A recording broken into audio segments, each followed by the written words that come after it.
Joining us now is OjyOkpe with stories trending around the world. Hello, Jinx. Good morning, Dr. Abati. How are you this morning? I'm good. I thoroughly enjoyed your live with our international correspondent, Adefemi Akinsoya. When you use that axiom, the enemy of your enemy is my friend. I mean, I really love that you actually use that, because we see that here. Perfect social balance story. But of course, good morning, my beautiful favorite Nigerian. You know I'm violent. Very violent. You see that here. Oh, we do, we do. The Wawulensa of the Wawulensa is my Wawulens. That was a beautiful life. I really loved it. Really loved it. As it is yes. in personal relations, so it is yes. in international diplomacy. But no enemy is not last forever. That's We've seen the enemy of my enemy becoming my friend. We've seen it everywhere, even in Edo State. Well, let's begin what's trending in Nigeria. The Edo State election has taken center stage after the declaration of Monday Okpebolor of the All Progressives Congress, winner of the governorship election. All over the weekend, the Oba of Benin, who has had a long-drawn battle with the incumbent governor, Godwin Obaseki, received Okpebholo and other members of the All Progressives Congress at his palace. The Oba thanked all parties for their peaceful conduct during the elections and expressed confidence that Okpebolo's administration will have respect for the traditional institution in Edo State. Those that won, those that will win, we thank Mr. President for ensuring peaceful election. Now, it's a new dawn. All glory be to God. So we pray for peace. I have no doubt there will be development in Bakumiza's administration. I have no doubt there will be respect for traditional institutions.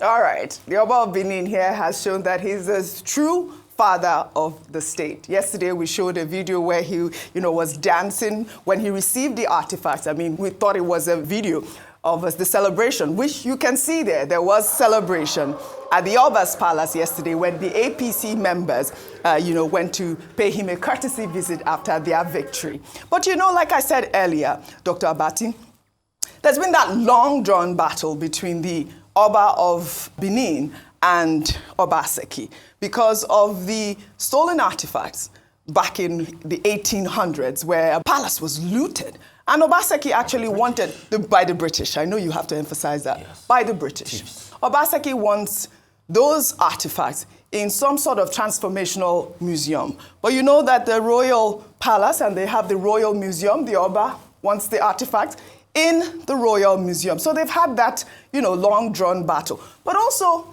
Ayo made mention yesterday when we took this story about whether or not the Oba should be, seen as interfering in politics.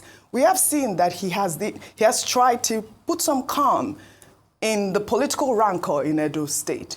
Well, the Oba of Benin back in 2020 had pleaded with Governor Obaseki to make peace with Oshiomole so as to quench the political tension in the state. He also advised Obaseki to start preparing for life after office. Let's take a look. I'm not happy about this. When you didn't let me resolve the issue between you and your friend, comrade, before it got to this point.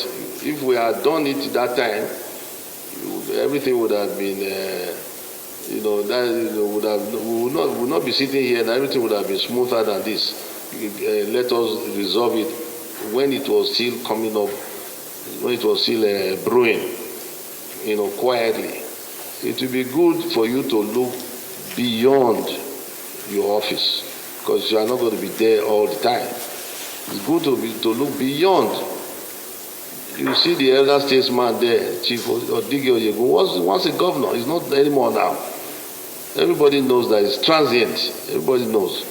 But you look beyond. Look at the bigger picture. Look at how one day you can also sit and be, when you are no longer the governor, everybody can still give you respect more respect even. Well, all right, Dr. Abati, that was back in 2020. Again, the political tension is still rife, I believe, in Edo State. Over to you.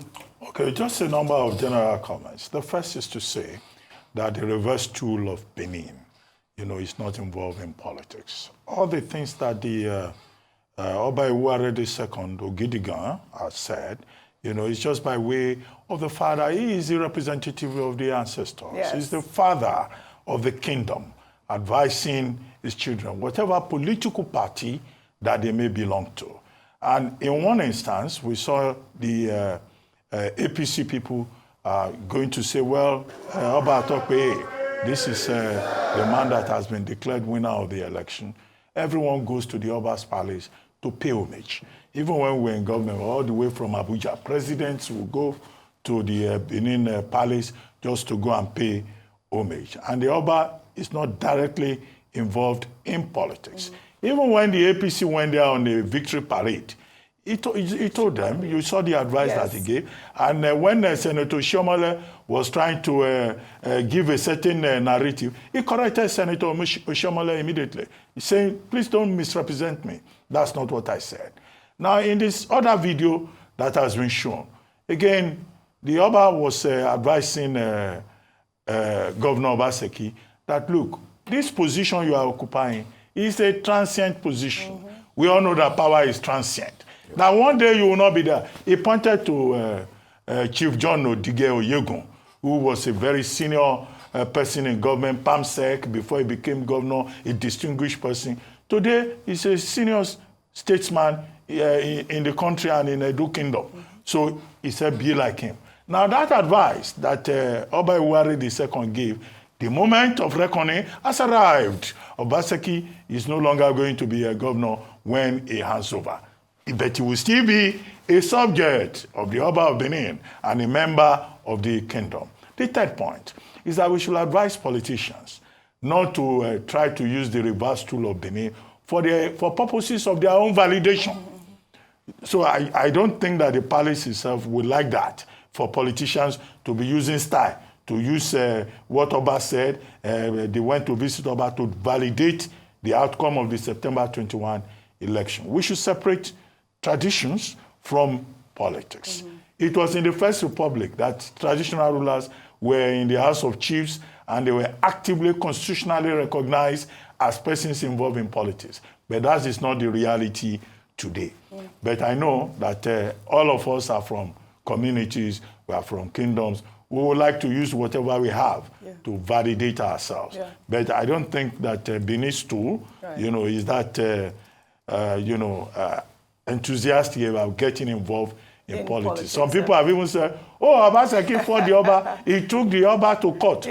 Obaseki himself came out that time through Crusoe Osage, I think in May 2024, to say that no, this was an issue between the palace and Enigi, one of the dukes, and that the state government had no hand in it. So those who want to play politics with the outcomes, if they have issues, Obaseki has made the point.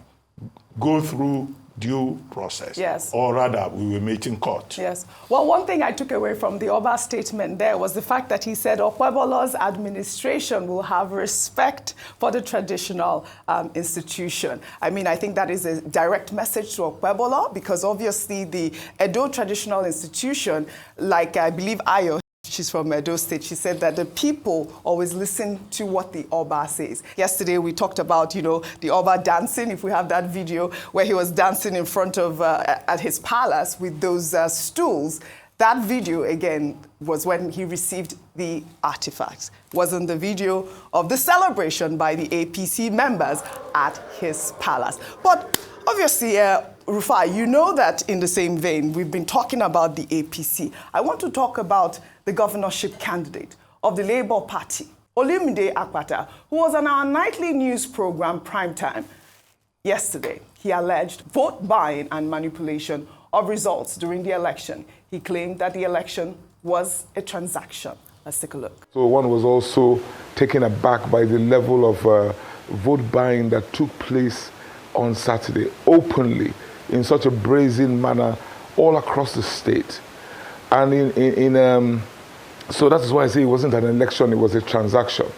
And it's quite unfortunate because it was a willing seller and willing buyer situation. So I am not going to just apportion blame only to those who were buying. The people seemed very ready to sell their votes. The people seemed very ready or wanted to be compensated for voting. It was quite tragic. There was a particular polling unit where the people were agitating to be paid as much as others were paid in other units. I mean, Olumide Akpata here voicing out his frustration, but Peter Obi has reacted also to the elections, the Edo elections yesterday. He wrote on Twitter, "What happened over the weekend in the name of election in Edo State does not in any way represent the democratic process we chose as a method of electing our political leadership. Instead, it was a blatant example of state capture and continued gross undermining of our democratic process and values. Any nation whose leadership recruitment process is so fatally flawed is doomed, and we are all seeing the effect in our country. I urge those in authority not to allow this situation to stand or depend on it to remain in power. As a country, we have invested significantly in IREV and BVAS, and they must be allowed to function and used properly in order to free our electoral process from the massive falsification that has plagued it and worsening." Rufai, over to you for your comments. So, truth has to be said. You know, I was talking to somebody over the weekend, Dr. Newton Jimon, and he was writing a 5-part piece on what election is and even democracy in Nigeria, because we have lost it. And the truth has to be said. You have an election where people don't even come out in the first place.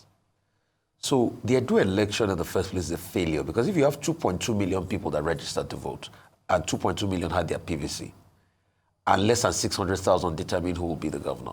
So what about the over 1 million people? Where did they go? That's the question. Because they were not interested in the process. Question.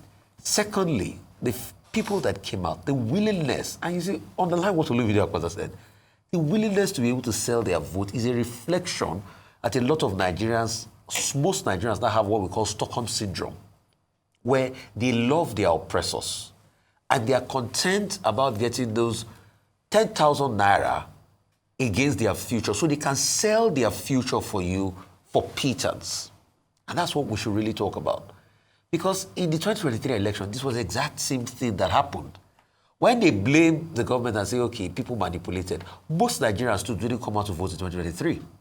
Voter apathy was in the increase. In fact, less than 30% of Nigerians determined who was going to be the president.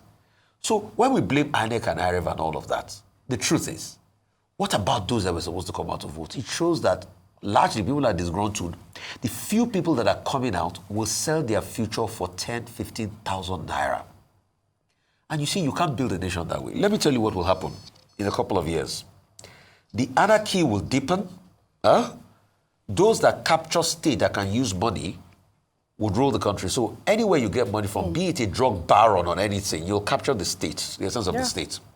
And when you capture the states, what will happen? All sorts of shenanigans will happen. You will first start by destroying institutions. When you destroy institutions, you will destroy it to the very local part. Then you also destroy the morale of the people. And you will build a population where people don't believe in the country any longer. They will have 2 points. Probably they will leave the country. Those that will remain behind will join them in this madness, and the cycle will continue. Yeah, the cycle will continue. So, and that is what is happening in Nigeria, or if has not even happened. Terrible. We cannot have an electoral system where the highest bidder buys. We cannot have a country where Nigeria's governorship becomes the best governorship money can buy, or the best presidency money can buy. Because in the end, something will have to give. You will have total destruction and collapse of the system, and that's what we're already having. That's why you see bandits can parade themselves on TikTok while the government is arresting protesters. And that's the beginning of the disintegration and calling a nation a failed state. A failed state does not mean the nation does not exist, but a nation that can't live to its full potential becomes a failure. And that's what is happening to Nigeria today. Yeah, I mean, you're spot on, Rufai. I mean, we also saw Abdullahi Ganduje talking about the fact that he's going to replicate, or the APC will replicate the same formats that they did in Edo State, in Ondo, and Anambra State. I mean, what does that really mean, really? What does that mean? people are just very frustrated by that actual comment that he made. Yes. Because if you say that, and that's why, please, if we can still, the first thing is, can you call your lawmakers? Can we start to push for electoral reform? Because, Oji, we are in September now. A couple of months from now, it's going to be December. 2025 will start. Once 2025 starts, full politicking starts. There will not be any governance. The lawmakers will not. You remember how Buhari pushed us back and forth to be able to sign the electoral law leading to 2019 before we could even use beavers? All right. So, if you now push those electoral reforms around close to the election, no president will want to sign it because they want the electoral laws to benefit them. Yeah. So our lawmakers, I don't know what they are doing. The people that want to serve, I don't know what they are doing. Right. But largely, it is showing that a lot of people are disgruntled with the system. And there's going to be a large amount of voter apathy. We are still recording 20%. There will be a time. It's only about 20% of people that will be voting in elections. There will be a time it will even be 10%. All right. Because that's how disintegration happens. We're all here calling for electoral reform. CSOs have called for it. We have called for it. Nigeria needs to stand by its people. Let's take another story. The founder of the Dangote group, Aliko Dangote, has urged the federal government to stop the payment of petrol subsidy. The billionaire philanthropist made the comment during an interview with Bloomberg on Monday, adding that subsidies allow for manipulation of petrol pricing. He also stated that if the NNPC refineries begin to work, Nigeria would be the biggest exporter of petroleum products in Africa. Let's take a look. If NNPCs, that is Nigerian National Petroleum Corporation, if their refineries, if they start to work, then Nigeria will be one of the biggest exporters of petroleum products in Africa. You know, in Africa, only 2 countries are self-sufficient, which is Algeria and Libya, but all other countries are importers of petroleum products. This refinery will bring quite a lot of issues out there. You know, it will show the real consumption of Nigeria because, you know, nobody can tell you. Some people say 60 million liters of gasoline per day. Some say no, it's less. But right now, if you look at it, by us producing, okay, everything can be counted. Subsidy is a very sensitive issue. If, you know, I believe the problem is not only the subsidy, it is problem that, you know, once you are subsidizing something, then people will be blotting the numbers and government will end up paying what they are not supposed to be paying. Do you think it's the right time to get rid of the subsidies? I think it is, you know, because all countries have actually gotten rid of subsidies. So it is not sustainable. You know, I mean, the amount of subsidies that were paid, government cannot afford those subsidies. Here has maintained his stance. I mean, it's just that constant flip-flop, whether or not we're paying petrol, there's still fuel subsidy or not. I know you discussed this earlier, but I'd like to also take a comment, which, you know, the president has also maintained that there is no fuel subsidy, right? Only on Monday, President Bola Ahmed Tinubu was represented by the head of service of the Federation at the 2024 Annual National Management Conference of the Nigerian Institute of Management on Monday, said that despite the pains occasioned by the removal of fuel subsidy and other economic reforms introduced by his administration, Nigerians will soon start reaping the benefits of the sacrifices. Promises, promises, promises. The question is, we are still paying subsidy. So all of these stories, from the election to subsidy to the comments from the president, are all connected. It all falls under international political economics. Where do we go with this conversation? We start from the beginning.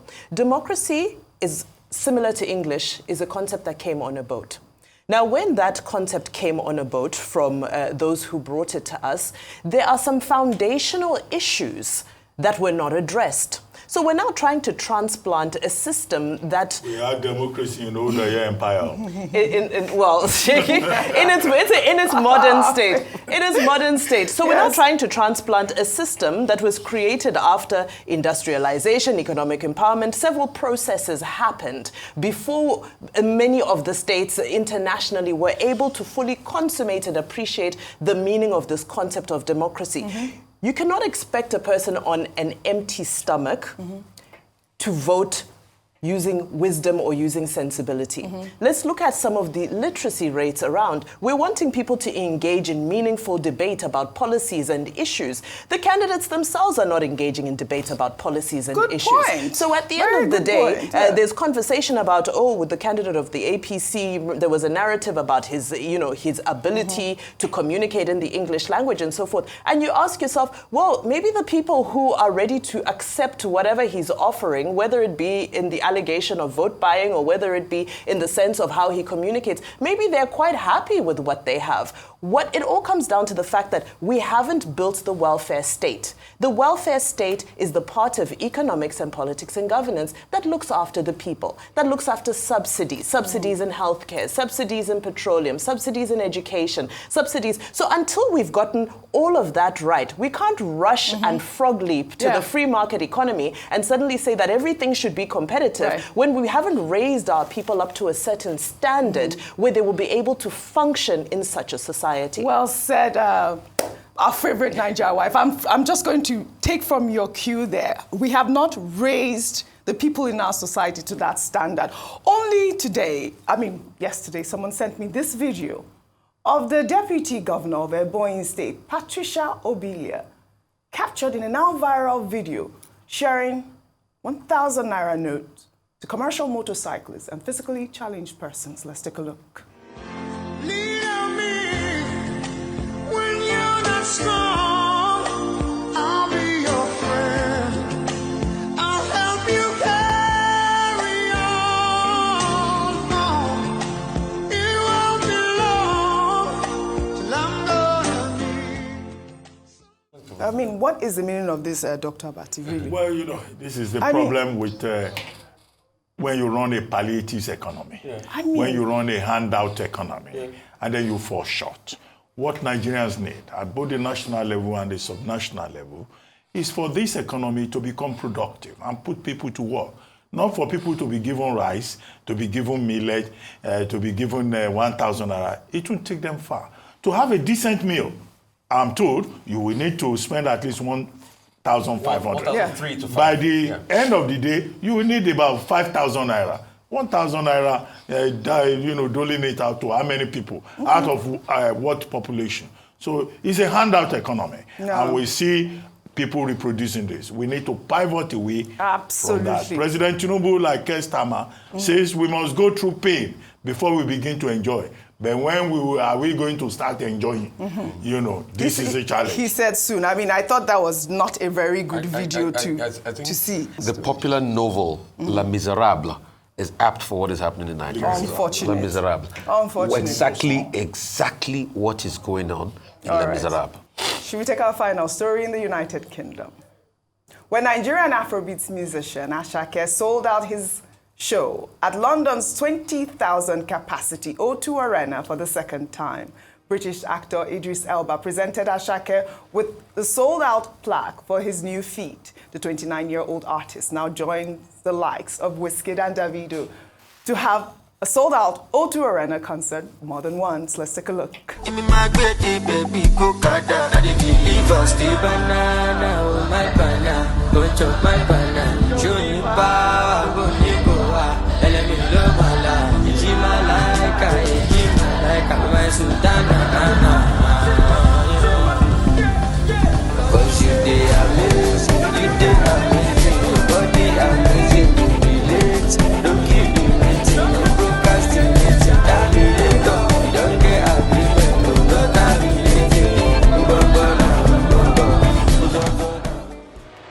I love to promote Afrobeats. Always Afrobeats to the world. Congratulations, Asake.